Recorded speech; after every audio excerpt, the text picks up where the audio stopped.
ከኢሲያ የሞንጎል ምድር ተነስቶ በዓለም እጅግ ሰፊ ግዛት ስሮ መንግስት የመሰረተ ጌንጊስ ካንን የሚያህል ግዛት አስፋፊ የለም ይባላል።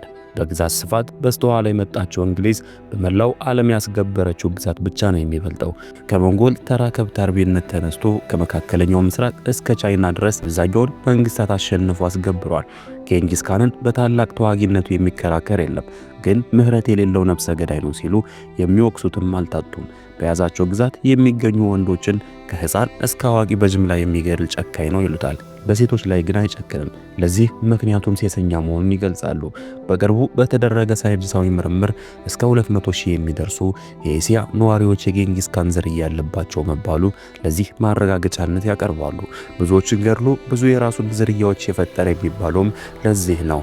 ታዲያ ይህን የዓለምን የፖለቲካና የዝርያ ለውጥ ያመጣው የጌንጊስ ካንን ታሪክ ለዛሬ ይዤላችሁ መጥቻለሁ። ለቻናሉ አዲስ ከሆኑ ሰብስክራይብ እና ቪዲዮውን ላይክ በማድረግ ይጀምሩ። ጌንጊስ ካን በ1162 በማዕከላዊ ሞንጎሊያ ተወለደ። በዘመኑ ከብት አርቢዎች የነበሩ ሞንጎላውያን በአንድ መሪ ስር የሚተዳደሩ አልነበሩ። ይልቁንም አብዛኛውን የጎሳ መሪዎች የየራሳቸውን ግዛት የሚሉትን የሚገዙበት ነበር። በዚህ የተነሳ በግጦሽ መሬት እና በውሃ እርስ በርሳቸው የሚዋጉ ነበሩ። የጌንጊስ ካን አባትም የሱክሄ ከጎሳ መሪዎች አንዱ ነበሩ። ሶስተኛ ልጃቸው በተወለደ ጊዜም ቴሙጂን ሲሉ ስም አወጡለት።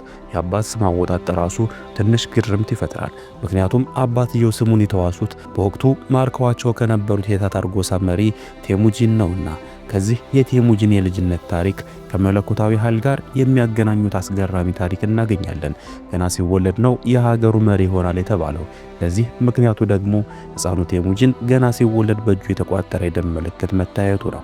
በሞንጎሎች እምነት ደግሞ ምልክቱ የሕፃኑን የወደፊት መሪነት የሚያመላክት ነው። የንግርቱ መነሻ ሕፃኑ ቴሙጂን በከብት አርቢው ሞንጎል ባህል የተለመደውን ፈረሰኛነት ገና በጨቅላነቱን የተካ ነው። እንደውም የ4 ዓመት ልጅ እያለ ነው ጎበዝ ጋላቢነቱን ያስመሰከረው ይባላል። የሞንጎላውያን የጦር መሳሪያ የሆነውን ጦርን በድግን ማስወንጨፍም እንዲሁ። ቴሙጂን እንዲህ በሞንጎሎች ባህል አድጎ የ9 ዓመት ልጅ በሆነ ጊዜ ግን የህይወቱን አቅጣጫ ሙሉ በሙሉ የሚቀይር ሁነት ተከሰተ። በሞንጎሎች ባህል እንደተከበረ ልዑል ነው ያደገው። ቴሙጂን የታታር ጎሳን አለቃ መማረክ የቻሉን የጎሳ መሪ ልጅ ነውና፣ እናም በባህላቸው መሰረት 9 ዓመቱ ሲደርስ ወደፊት ሚስቱ ታጨችለት። ከጎረቤት ጎሳ ቦርቴ የምትባል ኩያ ታጨችለት። በሞንጎል ባህል መሰረት ደግሞ ጋብቻ የሚፈጸመው በ12 ዓመት ነው። በዚህ መሃል ወንዱ የወደፊት ሚስቱ ቤተሰቦች ጋር የመኖር ግዴታ አለበት። አባቱም በዚህ መሰረት ለቴሙጂን ሚስት ወደ ታጨችበት ጎሳ ልጃቸውን ይዘው መሄድ ነበረባቸው። ቴሙጂንም በጎሳው መንደር ሲያልፍ የታጨችለትን ቦርቴን ከሌሎች ልጆች ጋር ስትጫወት መለየት ብቻ ሳይሆን እንዳያት በፍቅር እንደወደቀላት ይነገራል። በባህሉ መሰረት አባት ቴሙጂን ለወደፊት ሚስቱ ቤተሰቦች አስረክበው ወደ ጎሳቸው ሲመለሱ ነበር መጥፎ ሁነት የተከሰተው። ከጥንት ጀምሮ ይቀናቀኗቸው በነበረና የጎሳ መሪያቸውን የማረኩባቸው የታታር ጎሳዎች ጋር ተገናኙ። ታታሮችም እህል ውሃ ቅመሱ ብለው ጋበዟቸው። ግን የወጋ ቢረሳ የተወጋ ይረሳም እንደሚለው ያገሬ ሰው ምግቡን ከመርዝ ጋር ነበር የሰጧቸው። የቴሙጂንም አባት በምግቡ ተመርዘው ሞቱ። የአባቱን መገደል እንደሰማ የትዳሩ ነገር ተወት አድርጎ የአባቱን የጎሳ መሪነት ለመተካት ወደ ትውልድ መንደሩ ተመለሰ። ጎሳው ግን የሕፃኑን መሪነት አንቀበልም ከማለትም በላይ ቤተሰቡ ሙሉ በሙሉ ከጎሳው አገለሉ። ይህም በ9 ዓመቱ እንደ ልዑል ተንደላቆ ያደገበት የደስታ ዘመን አብቅቶ የመከራ ዘመን ጅማሬ ሆነ። የቴሙጂን እና ቤተሰብ የመከራ ህይወት ለዓመታት የዘለቀ ነበር። ከጎሳው ሲገለሉ የህይወታቸው መሰረት የነበሩ ብዙ ከብቶቻቸው አጥተው ነበርና የሞንጎልን ደን እንደ ስደተኛ ተጠለሉበት። ፍራፍሬና ስራ ስር የዘወትር ምግባቸው ሆነ። በአርብቶ አደርነት የዘወትር ምግባቸው የነበረው ስጋና ወተት እጅግ ራቃቸው። እናቱም ሆይሉን የሞንጎሊያውያን አፈ ታሪክ ለቴሙጂን በመንገር ያበረቱት ነበር። በሞንጎሊያ ብርቱና ኃያል ካልሆንክ እንዲሁም ስልጣን ከሌለህ መኖር አትችልም እያሉ ያስተማሩትም በዚህ የመከራ ዘመን ነው ይባላል። በዚህ የቴሙጂን የመከራ ዓመታትም ህይወት ቀያሪ ሁነቶች አልጠፉም። ቀዳሚው ከሌላ እናት ከሚወለደው ወንድሙ ጋር የተከሰተው ይጠቀሳል። በነገራችን ላይ በሞንጎሊያ የዘመኑ ባህል ብዙ ሚስቶችን ማግባት የተፈቀደ ነበር። የቤተሰቡን የስጋ አምሮት ለመወጣት ብቸኛው መፍትሄ አድን ነበር። ቴሙጅንና ወንድሞቹ ለዚህ አድን በወጡ ጊዜ ከሌላ እናት ከሚወለድ ወንድሙ ጋር በጣሉት ግዳይ ላይ ተጣሉ። በእድሜም በጉልበት የሚበልጠው የነበረው ወንድሙ በትግል ቴሙጅንን ጣለው። ቂም ያዘው ቴሙጅን የተካነበትን ቀስት ወንጫፊነት ተጠቅሞ አነጣጥሮ ደረቱ ላይ ሰክቶ ገደለው ይላሉ የታሪኩ አጥኚዎች። በዚህም የቤተሰቡን አውራነት ለማግኘት በቃ። ይሁንና ሌላ የህይወት ቀያሪ ሁነት ተፈጠረ። እንዲህ ከጎሳ ተገልለው የመከራ ዘመን በሚኖርበት ጊዜ የሚጠብቃቸው የለምና ቀድሞ የአባቱ ጋር የነበሩ የታይሹድ ጎሳ ወረሯቸው። ቴሙጅንም ግንድ በጫንቃው ላይ ተጭኖ ሁለቱ እጆቹ እንደ ክንፍ ተዘርግተው ከግንዱ ጋር ለፊጥኝ ታስሮ ለባርነት ተጋዘ።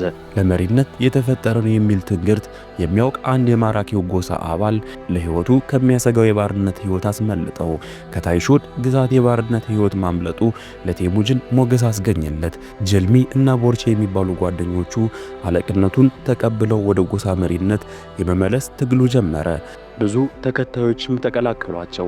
አባቱ ያጩለትና ፍቅረኛውን ቦርቴንም በ16 ዓመቱ አገባት። የጎሳ መሪነቱን ክብር ለማስመለስ ኃይል ለማሰባሰብ ከቤቱ በወጣበት ጊዜ ግን የተቀናቃኞቹ ሜርኪት ጎሳዎች ሚስቱን ወሰዱበት። ለጎሳው መሪም በስጦታነት ቀርባ አገባት። ቴሙጅን ግን ያለውን ኃይል አሰባስቦ በማጥቃት አሸንፎ ሚስቱን ቦርቴን አስመለሰ። ይሁንና ቦርቴ ከ9 ወራት በኋላ ዶቺ የተባለ ልጅ ወለደች። የጎሳ ሰዎች ግን በተማረከችበት ጊዜ የተቀናቃኙ ሜርኪት ጎሳ ደፍሯታልና ልጁ የቴሙጅን አይደለም በማለት አንቀበልም አሉ። ቴሙጅን ግን ልጁ የኔ ነው ሲል ተቀበለ። የዶቺ ልጅ አይደለም ንትርክ ግን በስርወ መንግስቱ ዘመን ሁሉ ያልተፈታ ችግር መሆኑ አልቀረም። ቴሙጅን የጎሳውን መሪነት ካስከበረ በኋላ የመጀመሪያ በትሩን ያሳረፈው የአባቱ ገዳይ በሆኑት በታታሮች ላይ ነበር። ፈጣን ፈረሰኛነትና ቀስት ወንጫፊነትን ያደራጀው ጦር ታታሮችን በቀላሉ አሸነፈ። ቴሙጅንም አንድም የታታር ወንድ እንዳይተርፍ በማዘዙ ጎሳው ወንድ ጠፋበት ይላሉ የታሪኩ ጸሐፊዎች። ቀጣዩ ዘመቻ ደግሞ ለባርነት ያጋዘው የታይሹድ ጎሳ ሆነ። ቴሙጅን በሰነዘረው ተከታታይ ጥቃት ድልን ተጎናጸፈ። ለተቀናቃኞቹ ምህረት የለሽነትን ለማሳየትም እዚህም ወንዶችን ገደላቸው። የጎሳውን መሪማ በቁሙ ቀቀለው ይላሉ የታሪኩ አጥኚዎች። በዚህ ሁሉ ድል ግን በሴቶች ላይ አይጨከንም። እንደውም አብዛኛውን ዕቁባቶች ያደርግ እንደነበር ይነገራል። ትልቅ የሚባለውን የናይሚን ጎሳ አሸንፎ ማዕከላዊና ምስራቃዊ ሞንጎሊያን በእጁ አደረገ። ቴሙጅን ብርቱዎችን የሞንጎሊያ ጎሳ መሪዎችን ለማሸነፍ ያበቃው ብልጥ ወታደራዊ ስልት አዋቂነቱና የጠላቶችን ደካማነት መጠቀሙ ነው ይባልለታል። በተለይ ለስለላ ትኩረት መስጠቱ ይጠቀሳል። ብዙ የስለላ መዋቅር በመዘርጋት የጠላቶቹን ድክመት በማወቅ በተለይ ያኮረፉትን ለራሱ ድል መጠቀም ያውቅበታል ይላሉ። ከጠላቶቹ ቢሆንም ምርጥ ወታደራዊ ስልትን ለመቅሰም ወደ ኋላ አይልም። ወታደሮችን እጅግ ምርጥ የሚባል ጦርና ደጋን ማስታጠቅ ብቻ ሳይሆን ፈረስ እየጋለቡ ወፍ በጦር ወንጭፍ የሚያወርዱ ጥሩ ቀስተኛ የሆኑ ዘንድ ለስልጠና ቅድሚያ ይሰጣል። ከተሞችን ለማጋየት ዛሬ መድፍ እንደሚባለው በትልልቅ ቅስቶች የሚወነጨፍ ተቃጣይ አረሮችም ይጠቀማል። ጦሩ በፍጹም የትጥቅና ስንቅ ችግር እንዳያጋጥመው ከኋላው ሙሉ ድርጅት ያስከተላል።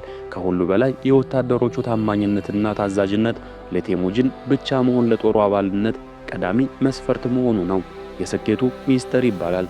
በዚህ ረገድ ሲቀድም በሞንጎላውያን ባህል በዘር ሐረግ ሲሰጥ የነበረውን ሹመት ማስቀረቱ እንዲሁ ታማኝ መሆንና ጀግና ተዋጊ መሆን ነበር እና የሹመቱ መስፈርት ህዝቡም ይተዳደርበት ዘንድ ያሳ የሚባል ህግ ማውጣቱ እንዲሁ ለድሉ ይጠቀሳል። በዚህ ህግ ሙስና ፍጹም የተወገዘና ለሞት የሚያበቃ ነው። ስርቆት፣ ማመንዘር ሌላው ቀርቶ የሐሰት ምስክር በሞት ያስቀጣል። እንደቀደመው አንዱ የሞንጎላውያን ጎሳ ሌላውን መውረር በህይወት አስቀቅሎ የሚያስገድል ነው። ሴቶችን ማገትና ለጋብቻ መሸጥም እንዲሁ። ሁሉም ልጆች ህጋዊ ናቸው፣ መብትም አላቸው ሲላወጀ እንኳን እንደቀደመው ከብትን መዝረፍ አይደለም የጠፋን ከብት የራስ ማድረግ እንደ ሌብነት ነው አለ። የሚገርመው በዛሬ ዘመን እይታ እንኳን የሚደነቅ የአካባቢ ጥበቃ በዚህ ህግ ተካቷል። ማንም ሰው ወታደሮችን ጨምሮ በወንዞችና ምንጮች መጸዳዳትና መታጠብ በሞት ያስቀጣል ይላል ህጉ። በጦርነትም ሆነ በጉዞ ላይ የፊተኛው ወታደር የጣለው ማንኛውም ነገር ከኋላ ያለው ማንሳት ግዴታ መሆኑ እንዲሁ የመንግስት የሚባል ሃይማኖት የለም ማለቱ ህጉን ልዩ ያደርገዋል። እንደ ቴሙጂን ሃይማኖት የግለሰብ መብት ነው። ይህም ብዙ ሃይማኖቶች በነጻነት ይመለኩ ዘንድ እድል ፈጥሯል። ይህንን ያሳ ሲል የጠራው ህግ ያስፈጽም ዘንድ የበላይ የህግ ሹም መሰየሙ ልዩ ያደርገዋል። ይህም ደግሞ ከወታደራዊ የበላይነት በላይ በጎሳ ግጭት የተማረረው ህዝብ ለቴሙጂን ያድር ዘንድ ይበልጥ እድል ፈጠረ። በወታደራዊ ኃያልነቱ ትልልቅ የተባለው ሞንጎላውያን ጎሳዎች ሲያሸንፍ ያዩ ለመጀመሪያ ጊዜ በምድሪቱ ሚዛናዊ የሚባል ህግ አውጥቶ ህዝቡን በእኩልነት ማስተዳደሩ ተከታይ ስላበዛለት የቀሩት ጎሳዎች በሙሉ በፍቃደኝነት ይገብሩ ዘንድ ተገደዱ። በመላው ሞንጎሊያ የጎሳ አስተዳደር ቀርቶ በአንድ መሪ ሀገሩ ይተዳደር ዘንድ የነበረው ህልም ተሳካለት። የገበሩት የሞንጎላውያን ጎሳ መሪዎችም ተሰባስበው ጌንጊስ ካን የሚል የማዕረግ ስም ሰጡት። ይህም የህዋው ሁሉ መሪ ዩኒቨርሳል ኪንግ እንደማለት ነው። ማዕረጉ ደግሞ ከፖለቲካ መሪነትም በላይ መንፈሳዊ ክብርም ያለው ነው። ምርጥ ፈረሰኛና ቀስተኛ ጦሩ ከ300 ሺህ በላይ ሆነ። ጌንጊስ ካን ሲሉ የቀቡት የሞንጎሊያ ጎሳ አለቆች ማዕረግ በምድሪቱ ጠቅልልነትን አለበሰው። ቴሙጂን ስንል እስካሁን የምናውቀው ጌንጊስ ካን ራሱን መንፈሳዊ ተልእኮ እንዳለው እስከ መቀበል ደረሰ። እኔ የፈጣሪ በትር ነኝ፣ ብዙ ኃጢአት ባትፈጽሙ ኑሮ እንደኔ አይነት የከፋ ቀጫ ይላክባችሁም ነበር ሲል ተናገረ እና ስሙ በተነሳ ቁጥር የሚጠቀስ ንግግሩ ለዚህ አብነት ነው።